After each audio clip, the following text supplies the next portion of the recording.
ابھی پچھلے سے پچھلے سال پھر وہی پارا تھانہ یاد آ رہا ہے مجھے.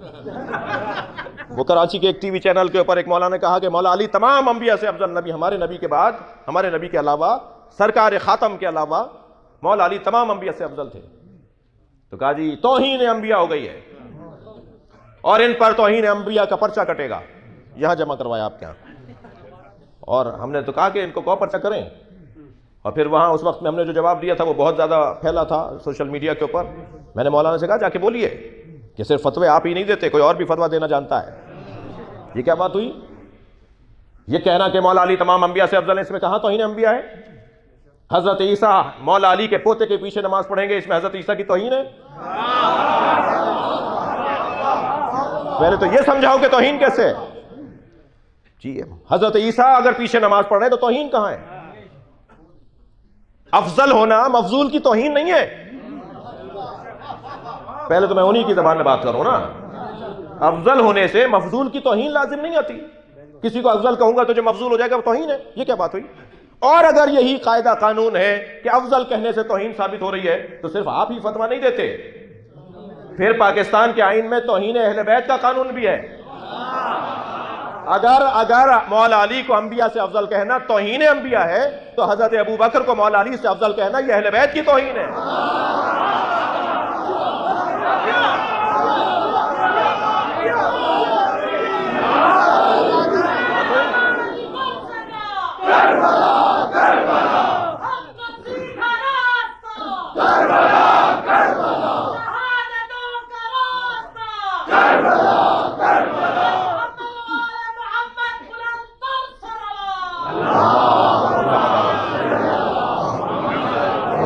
جی بات دلیل سے ہونی چاہیے، یا دلیل دو یا دلیل لو.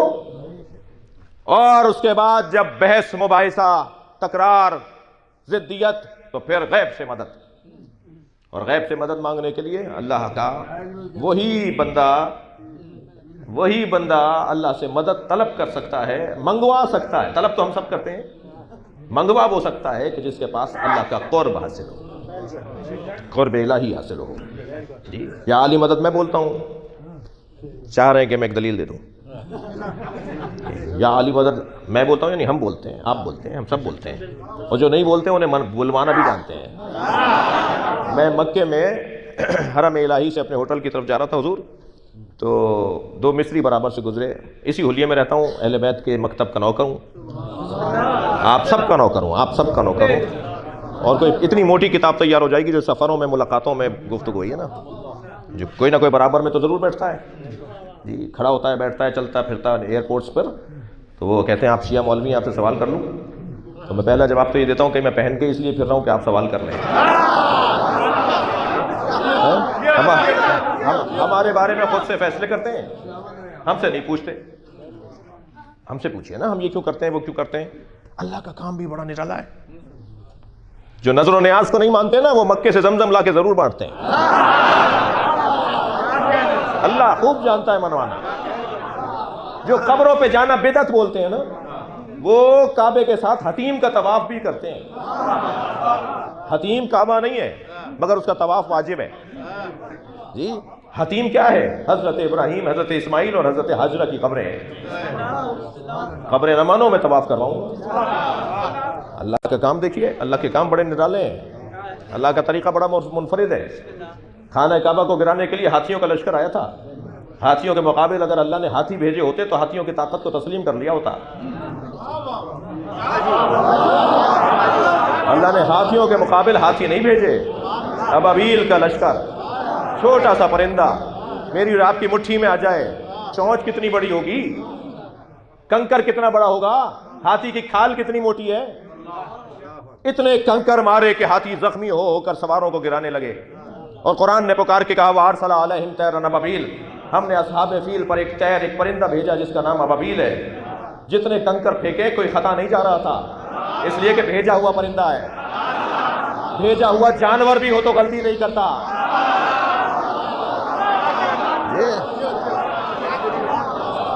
دل کھول کے اچھا بول کے اپنی پیدا کرنے والی ماں کو گانا بجن پیش کر کے اچھا ماشاءاللہ. میں جو کام کر رہا ہوں، آپ جو کام، ہم بتائیں گے نا ہم کیا کر رہے ہیں، کیوں کر رہے ہیں، کیوں کر رہے ہیں. بھائی بچوں کو کاٹ کے کھلا رہے ہیں تو کوئی ایک تو راولپنڈی کا بچہ گم ہوتا. شیعہ حضرات بچوں کو ذبح کر کے گوشت پکاتے ہیں، تو کوئی ایک بچہ تو گم ہوتا راولپنڈی میں. آج تک کوئی FIR کٹی کہ محرم آئے 4 بچے گم ہو گئے؟ کیا باتیں کر رہے ہو، پرانی باتیں، گھسی پٹی باتیں، جاہلانہ گفتگو. اب دور بدل گیا، ابھی تمہاری باتیں چلنے والی نہیں ہیں. اب یہ بات نہیں چلے گی کہ مجلس میں نہ جانا نیاز کھانا بدعت ہے. نہیں، رنگ بدل گیا ہے، مستقبل تشیع کا ہے. کل ہمارا ہے. دلیل سے بات کرو تو زندہ رہو گے، دلیل سے بات نہیں کرو گے تو بیٹھ جاؤ گے. 1.5 ملک سے زیادہ نہیں ہے 56 ممالک کے اندر. ہم لوگ صرف 1.5 ملک ہیں ہم پوری 56 اسلامی ممالک کے اندر، مگر 1.5 ملک 56 ممالک پر حاکم ہے. ایک جلال، ایک روب، ایک کردار. یہ کیسے ہو رہا ہے؟ یہ اہل بیت کی وجہ سے ہو رہا ہے. یہ ہم ان سے جڑے ہوئے ہیں کہ جو ہمیں عزت عطا کر رہے ہیں، اور اللہ نے طے کر رکھا ہے کہ عزت بنام اہل بیت ہے.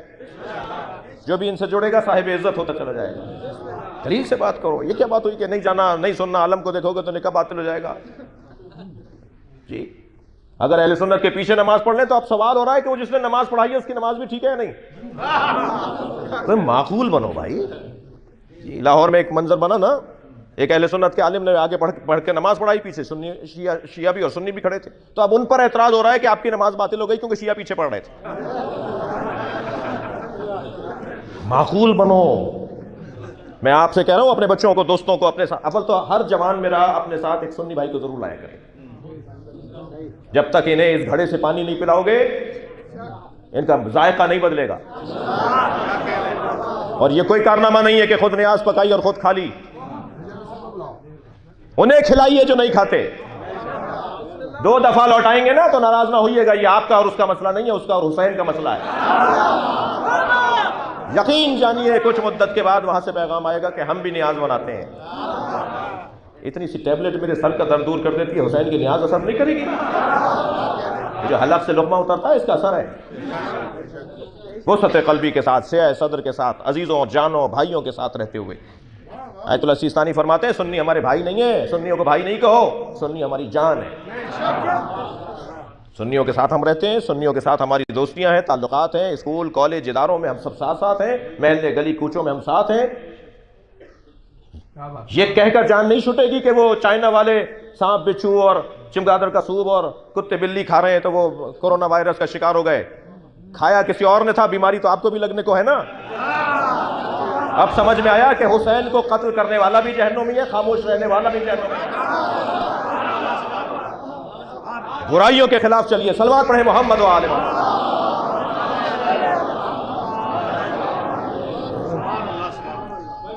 جی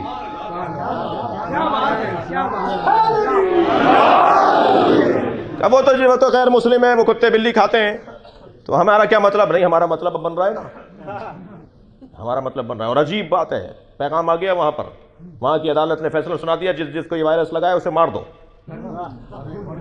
جی مار دو، ہزاروں آدمیوں کو مار رہے ہیں وہ. جی اب یہ کہہ کر میں جان نہیں چھڑا سکتا کہ جی وہ تو شریعت کو نہیں مانتے. نہیں، شریعت کا مخاطب انسان ہے، مسلمان نہیں ہے. سب کو ہمیں پیغام دینا ہوگا. میرا خاموش رہنا مجھ تک پہنچے گا. جی توجہ کر لیا آپ نے؟ تو بلائیے، ان سے بات کیجئے، ان سے گفتگو کیجئے. اور الحمدللہ گفتگو کی جو کیفیت ہے وہ بہتری کی طرف ہے. لوگ سمجھنے کے مرحلے میں داخل ہو رہے ہیں. کل سے آج بہتر ہے ہمارا، ماضی سے ہم آج بہتر ہیں، اور مستقبل اور بہتر ہوگا، اور آگے بہتری کی طرف ہیں. ظالم کا آج ہوتا ہے، مظلوم کا کل ہوتا ہے. اپنے کل کی تیاری کرنی ہے، اور کل کی بنیاد پر ہی تو ہم مجلسوں میں بیٹھے ہیں.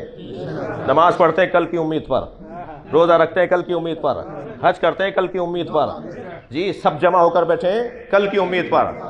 مجلس میں بیٹھے ہیں کہ قبر اچھی ہو جائے، مجلس میں آتے ہیں تاکہ آخرت اچھی ہو جائے. ہم سب کل کی امید پر ہیں، ہم سب کل کو دیکھ رہے ہیں. تو آج ایسا بہتر کر لیں کہ کل اور بہتر ہو جائے، کل یقینی ہو جائے. توجہ کر لی. کٹ حجتی اللہ کو پسند نہیں ہے. اور پھر اب مباہلہ ہوگا کردار کی بنیاد پر. صداقت کردار کو کہا جاتا ہے، سچائی کردار کو کہا جاتا ہے. میں ان بچوں اور جوانوں سے کہوں گا خبردار جھوٹ بولنا چھوڑ دو. وہ اہل بیت کا چاہنے والا ہی نہیں ہے جو جھوٹ بولتا ہو. میرے پاس اتھارٹی نہیں ہے کہ میں اجازتیں دیتا پھروں، لیکن میں بہت دھیمے لہجے میں کہہ رہا ہوں، نماز نہیں پڑھتے آگے بڑھو، روزہ نہیں رکھتے آگے بڑھو، جی حج پہ نہیں گئے 20 سال سے حج واجب ہے دیکھتے ہیں، مگر جھوٹ بولنا چھوڑ دو. سرکار کی خدمت میں ایک گنہگار ترین فرد آیا، یا رسول اللہ برائیوں میں گھرا ہوا ہوں، ساری برائیاں ایک ساتھ نہیں چھوڑ سکتا، ایک برائی بتا دیجئے جسے چھوڑ دوں، اس سے زیادہ نہیں کر سکتا. حضرت نے فرمایا جھوٹ بولنا چھوڑ دو، بس ایک برائی چھوڑ دو، جھوٹ بولنا چھوڑ دو. جی دوسرے دن چوری کر کے نکلا، سرکار نے فرمایا تھا روزانہ آنا میرے پاس. دوسرے دن چوری کر کے نکلا، رستے میں ایک آدمی پہ تھپڑ مارا، چلتے ہوئے ایک آدمی کو تکلیف دی، آگے بڑھا کہا رسول نے پوچھ لیا کہ آج تم نے کیا کیا ہے، اور میں نے کہا کہ میں نے کچھ نہیں کیا، تو جھوٹ بولوں گا، نبی نے تو کہا سچ بولو. دوسرے دن پھر وہ گناہ 3 اور کم ہو گئے، چوتھے دن اور کم ہو گئے. ایک ہفتے میں نبی کی خدمت میں آ کے کہا جھوٹ نہیں چھوڑا، ساری برائیاں چھوڑ گئی. اہل بیت کا چاہنے والا جھوٹ نہیں بولتا. جی جو سچوں کا نعرہ لگاتا ہو کہ ہم سچوں کے دروازے پر ہیں، وہ جھوٹ بولے. میں ان بچوں اور جوانوں سے کہہ رہا ہوں، اگر اس شاید 1-1.5 ہزار آدمی اس وقت یہاں پر مجلس میں ہے، شاید زیادہ ہوں، اگر 5 بچوں نے بھی امام حسین سے وعدہ کر لیا کہ آج میں آپ کی مجلس میں وعدہ کر کے جا رہا ہوں اب جھوٹ نہیں بولوں گا، تو کتنا خوش ہوں گی سیدہ.